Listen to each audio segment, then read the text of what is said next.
नमस्कार दोस्तों, मैं नितेश कुमार एजुकेशनल ट्रिप में आप लोगों का स्वागत करता हूं। दोस्तों, आप लोग हमारा वीडियो ओपन करते हो और ये लगता है कि ज्यादातर लोगों को ये लगता है कि सर को हम खुश कर दें कमेंट करके, लेकिन अब पूरा वीडियो बिना देखे ही आप लोग कमेंट करते हो। लेकिन वास्तविकता ये है कि आपको वीडियो देखने का फायदा तभी मिलेगा जब आप पूरा वीडियो देखोगे। सो प्लीज कमेंट करने से पहले आप वीडियो को पूरा देखा करें। आज हम लोग बात करने जा रहे हैं आपके जल परिवहन के बारे में, यानी कि इसके पहले हम लोगों ने सड़क परिवहन, रेल परिवहन और वायु परिवहन के बारे में हम लोगों ने बात कर लिया है। आज हम लोग बात करने जा रहे हैं आपके जल परिवहन के बारे में।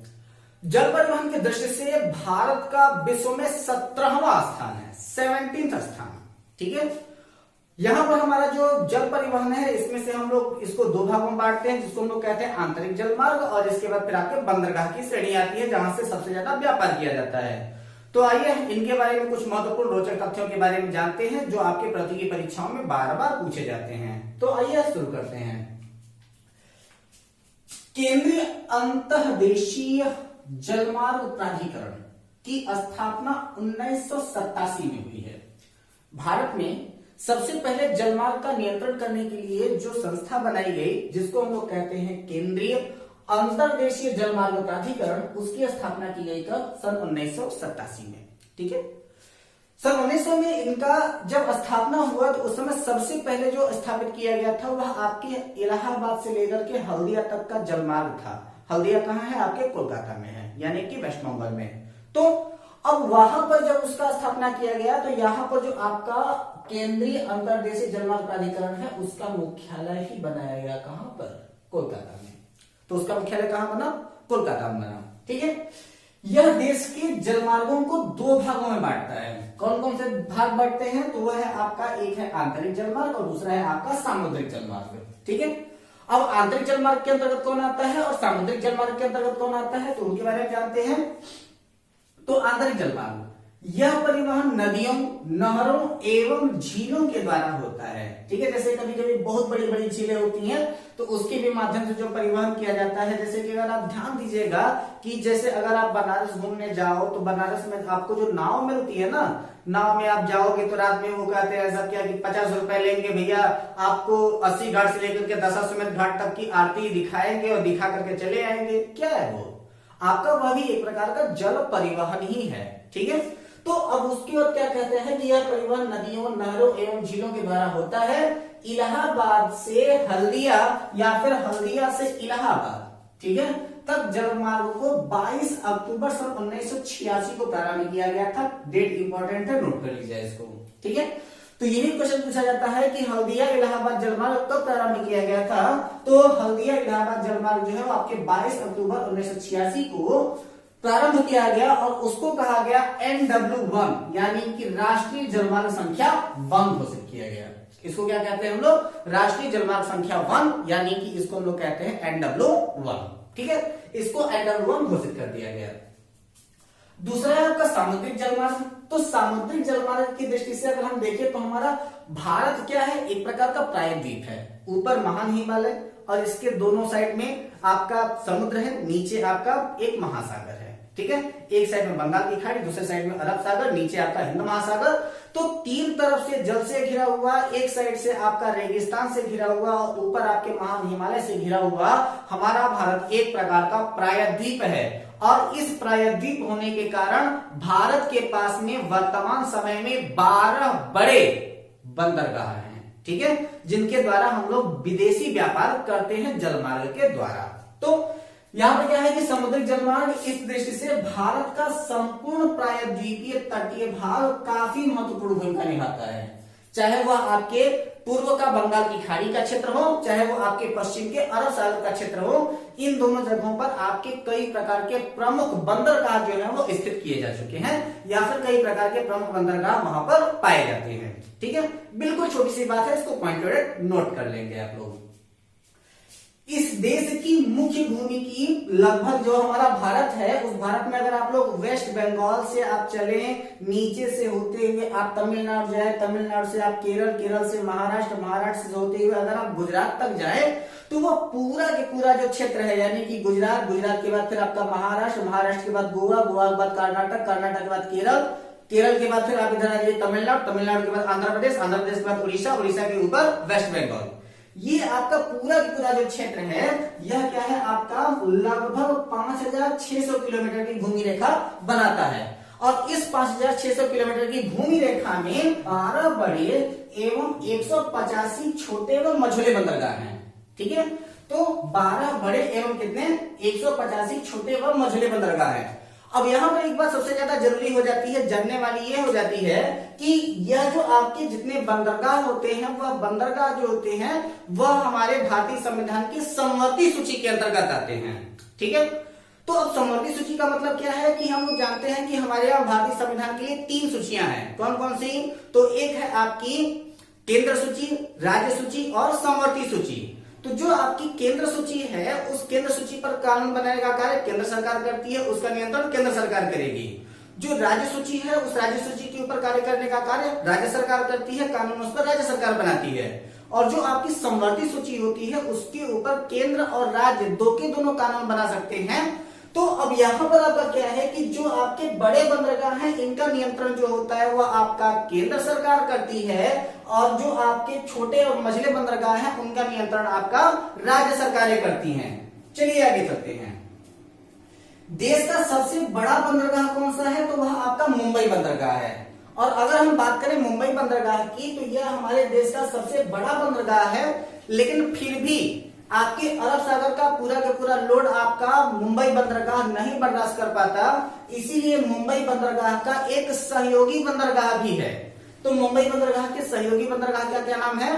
तो उसका नाम है पंडित जवाहरलाल नेहरू नहावा सेवा बंदरगाह। ठीक है, तो उसका क्या नाम है? पंडित जवाहरलाल नेहरू नहावा सेवा बंदरगाह। ठीक, अगर हम बात करें कि बड़े बंदरगाहों का नियंत्रण कौन करता है, तो बड़े बंदरगाहों का नियंत्रण आपका केंद्र सरकार करती है, और जबकि छोटे बंदरगाह जो कि संविधान की समवर्ती सूची के अंतर्गत आते हैं, समवर्ती सूची में शामिल किए गए हैं, उनका प्रबंधन संबंधित जो कार्य होता है वह आपकी राज्य सरकारें करती हैं।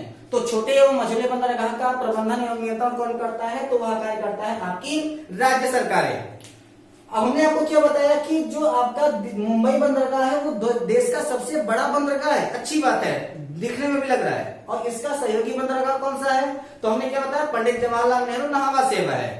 उसी प्रकार से अगर हम कोलकाता में चले जाएं तो कोलकाता में आपके कई प्रकार के बंदरगाह हैं, जिनमें से हम 3 प्रमुख लोगों की बात करते हैं। सबसे पहला क्या है? आपका हुगली बंदरगाह जो कि वहां का नदी बंदरगाह है, और दूसरा है आपका कोलकाता बंदरगाह जो आपके वेस्ट बंगाल का सबसे बड़ा बंदरगाह है।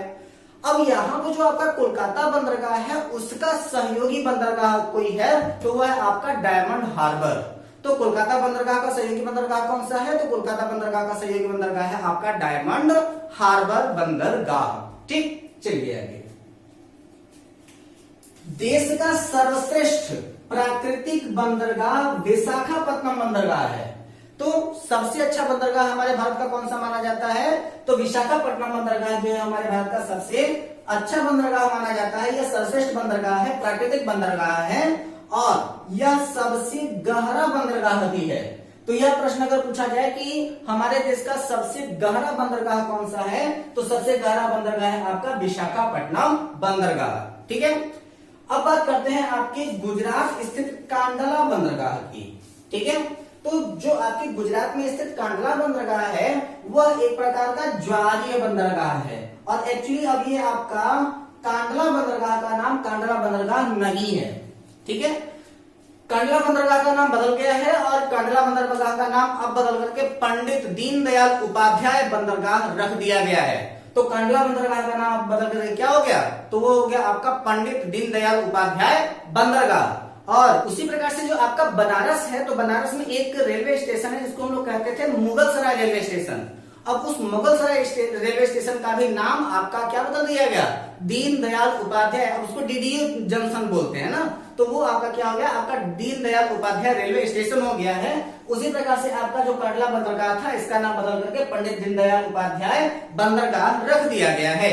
ठीक है, तो गुजरात स्थित कांडला बंदरगाह एक ज्वारीय बंदरगाह है। यह मुक्त व्यापार क्षेत्र वाला बंदरगाह है। यह भी क्वेश्चन बहुत ज्यादा इंपॉर्टेंट हो जाता है कि भारत में मुक्त व्यापार क्षेत्र वाला बंदरगाह कौन सा है? तो भारत में मुक्त व्यापार क्षेत्र वाला बंदरगाह है आपका कौन सा? आपका कांडला बंदरगाह या फिर पंडित दीनदयाल उपाध्याय बंदरगाह। ठीक, चलिए चेन्नई बंदरगाह क्या है? कृत्रिम बंदरगाह है और यह भारत का सबसे प्राचीन बंदरगाह है। ठीक है, तो भारत में सबसे पहला बंदरगाह कौन सा है या फिर सबसे प्राचीन बंदरगाह कौन सा है? तो सबसे प्राचीन बंदरगाह है आपका चेन्नई बंदरगाह और यह प्राकृतिक नहीं बल्कि कृत्रिम बंदरगाह है, यह सबसे प्राचीन है। ठीक है, इसके बाद है आपका कोचीन शिपयार्ड लिमिटेड की स्थापना। ये इंपॉर्टेंट क्वेश्चन है और आपके पीसीएस में पूछा गया भी प्रश्न है कि कोचीन शिपयार्ड लिमिटेड की स्थापना कब हुई? तो कोचीन शिपयार्ड लिमिटेड की स्थापना हुई थी सन 1972 में। ठीक है, तो कोचीन शिपयार्ड लिमिटेड की स्थापना हुई है सन 1972 में। इसका मुख्यालय कोच्चि, कोच्चि कहां पर है? केरल में है ना, तो इसका मुख्यालय कोच्चि में है जो कि आपका केरल में है। यह देश का जहाज निर्माण और मरम्मत का सबसे बड़ा क्षमता वाला शिपयार्ड है। ठीक है, यानी कि जहाज को बनाने का और इसके बाद फिर उसका जो जहाज थोड़ा सा क्रैक हो जाए या फिर डिस्पर्स हो जाए तो उनको बनाने के लिए सबसे बड़ा बंदरगाह कौन सा है? तो सबसे बड़ा शिपयार्ड कौन सा है? तो सबसे बड़ा शिपयार्ड है आपका कौन सा? आपका कोचीन शिपयार्ड लिमिटेड। ठीक है, तो ये कौन सा हो जाता है? आपका कोचीन शिपयार्ड लिमिटेड की स्थापना सन 1972 में की गई थी। तो यह जहाज निर्माण और मरम्मत का सबसे बड़ा क्षमता वाला शिपयार्ड है। ठीक है, कोई दिक्कत यहां तक? बिल्कुल नहीं होनी चाहिए। आइए आगे चलते हैं। अब हम बात करते हैं किसकी? दाहेज। दाहेज किसका? तो दाहेज जो है वो आपके गुजरात में एक बंदरगाह है। ठीक है, तो दाहेज गुजरात का एक ऐसा बंदरगाह है या फिर देश का प्रथम ऐसा बंदरगाह है जो रसायनों के निपटान के लिए बनाया गया है। यानी कि जो हमारे देश में जितने भी रसायन होते हैं उनको हटाने के लिए, उनको समुद्र में ले जाकर के छोड़ देने के लिए वह बंदरगाह बनाया गया। तो दाहेज जो कि गुजरात का है, तो दाहेज जो कि गुजरात का प्रथम बंदरगाह है, यानी कि देश का प्रथम रसायन बंदरगाह है। प्रथम बंदरगाह नहीं बल्कि देश का प्रथम रसायन बंदरगाह है जो कि रसायनों के निपटान के लिए बनाया गया है, इसीलिए इसे रसायन बंदरगाह के ही नाम से जाना जाता है। इसे क्या कहते हैं? तो इसे रसायन बंदरगाह कहते हैं। ठीक, अब हम बात करते हैं कुछ प्रमुख राष्ट्रीय जलमार्गों के बारे में और कुछ प्रमुख बंदरगाहों के बारे में जो कि आपके एग्जाम में पूछे जाते हैं। तो सबसे पहले आपके राष्ट्रीय जलमार्गों की बारी। सबसे पहले बात आती है किसकी? NW1 की। NW1 कहां से कहां तक? इलाहाबाद से लेकर के हल्दिया तक, लंबाई है इसकी 1620 किलोमीटर। इसके बाद NW2 कहां से? सादिया से लेकर के धुबरी तक, धुबरी पट्टी या फिर धुबरी तक हम लोग इसको कहते हैं। तो सादिया से लेकर के धुबरी पट्टी तक लंबाई कितनी है? तो वह है आपका 891 किलोमीटर। इसके बाद है आपका NW3 और यह कहां सकते हैं? तो वह आपके कोल्लम से लेकर के कोट्टापुरम तक है। ठीक है, तो NW3 कहां से कहां तक है? तो वह आपके कोल्लम से लेकर के कोट्टापुरम तक है। लंबाई है इसकी कितनी? 205 किलोमीटर। ठीक, इसके बाद है आपका NW4। तो NW4 कहां से कहां तक है? तो वह आपके काकीनाडा से लेकर के मरक्कम तक है। लंबाई है इसकी कितनी? 1095। ठीक, इसके बाद है आपका NW5 जो प्रेजेंट टाइम में आपका बनाया गया नया है। तो ये कहां से कहां तक है? तो ये है आपके तलचर से लेकर के धमरा तक। कहां से कहां तक? तो ये है आपके तलचर से लेकर के धमरा तक। लंबाई है इसकी कितनी? 623 किलोमीटर। और वर्तमान समय में आपका NW6 जो है वो आपका प्रस्तावित है। तो यह कहां से कहां तक है? तो वह आपके लखीमपुर से लेकर के भांगा तक है। लंबाई कितनी है इसकी? 121 किलोमीटर तक है और यह वर्तमान समय में प्रस्तावित है, यानी कि अभी इसका प्रारंभ कार्य नहीं शुरू हुआ है। तो कहां से कहां तक? तो आपका लखीमपुर से लेकर के भांगा तक लंबाई 121 किलोमीटर प्रस्तावित है। कौन सा? आपका NW6। ठीक, अब हम बात करते हैं भारत के कुछ प्रमुख बड़े बंदरगाह के बारे में। और आप लोग जानते ही हैं कि बंदरगाह हमारे दो ही साइड में है, आपका बंगाल की खाड़ी के तट पर और दूसरा है आपके अरब सागर के तट पर। तो जहां पर आपका बंगाल की खाड़ी लिखा हुआ दिखाई दे तो इसका मतलब आप समझ जाइएगा कि वह पूर्वी तटवर्ती बंदरगाह है, और जहां पर आपका अरब सागर दिखाई दे तो आप उसको समझ जाइएगा कि वह पश्चिमी तटवर्ती बंदरगाह है। ठीक, तो चलिए सबसे पहले कोलकाता बंदरगाह कहां पर? तो वह आपके पश्चिम बंगाल में है और यह आपकी हुगली नदी पर है। ठीक है, तो उसी को हम लोग हुगली बंदरगाह या फिर कोलकाता बंदरगाह के नाम से जानते हैं। एक्चुअली वास्तविकता यह है कि कोलकाता बंदरगाह आपके बंगाल की खाड़ी में ही है, लेकिन वहां पर एक छोटा बंदरगाह है जिसको हुगली बंदरगाह कहते हैं और उसके बगल में आपका कोलकाता बंदरगाह है। तो वहां दो बंदरगाह हैं, हुगली बंदरगाह छोटा है, कोलकाता बंदरगाह बड़ा है।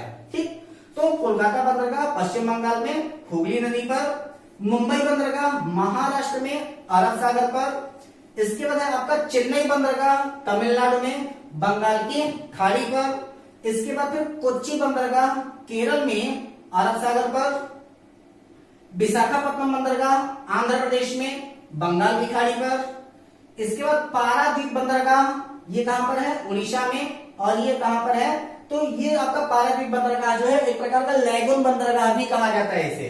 ठीक, तो ये कहां पर है, आपके बंगाल की खाड़ी में है। इसके बाद फिर तूतीकोरिन कहां पर है, आपके तमिलनाडु में बंगाल की खाड़ी पर। इसके बाद फिर मार्मागांव बंदरगाह गोवा में अरब सागर। इसके बाद फिर कांडला बंदरगाह या फिर पंडित दीनदयाल उपाध्याय बंदरगाह कहां पर, गुजरात में अरब सागर पर। ठीक, इसके बाद फिर न्यू मंगलुरु या फिर इसको मंगलुरु बंदरगाह भी कहते हैं, कर्नाटक में है अरब सागर पर। इसके बाद फिर नहावा सेवा जिसके बारे में मैंने बताया था, पंडित जवाहरलाल नेहरू नहावा सेवा बंदरगाह महाराष्ट्र में है अरब सागर। इसके बाद फिर एन्नौर बंदरगाह कहां पर है, तमिलनाडु में बंगाल की खाड़ी पर। इसके बाद फिर है आपका पोर्ट ब्लेयर बंदरगाह अंडमान निकोबार में है बंगाल की खाड़ी पर। ठीक, कुछ और महत्वपूर्ण प्रश्नों की ओर अगर नजर डालें तो आपका भूमध्य सागर को लाल सागर से जोड़ती है स्वेज नहर और प्रशांत महासागर को अटलांटिक महासागर से जोड़ने का काम करती है पनामा नहर। और यह जो आपकी पनामा नहर है वह उत्तरी एवं दक्षिणी अमेरिका के मध्य भी स्थित है। तो आप लोग एक काम कीजिएगा कि सबसे पहले ये सारे जितने भी कंटेंट मैंने आपको बताया इसको आप लोग नोट करते जाइएगा। बार बार आप लोग पहले वीडियो को आप लोग प्रीवियस कर लीजिएगा। जितने भी इंपॉर्टेंट कंटेंट मैंने बताया उनको आप लोग नोट कर लीजिएगा, क्योंकि ये सारे के सारे कंटेंट आपके प्रतियोगी परीक्षाओं की दृष्टि से अत्यधिक महत्वपूर्ण है। घर पे रहिए, अपना और अपनों का ख्याल रखिए, हंसते रहिए, मुस्कुराते रहिए। मिलते हैं अपने अगले वीडियो में एक नए टॉपिक के साथ। तब तक जय हिंद, नमस्कार, ऑल द बेस्ट।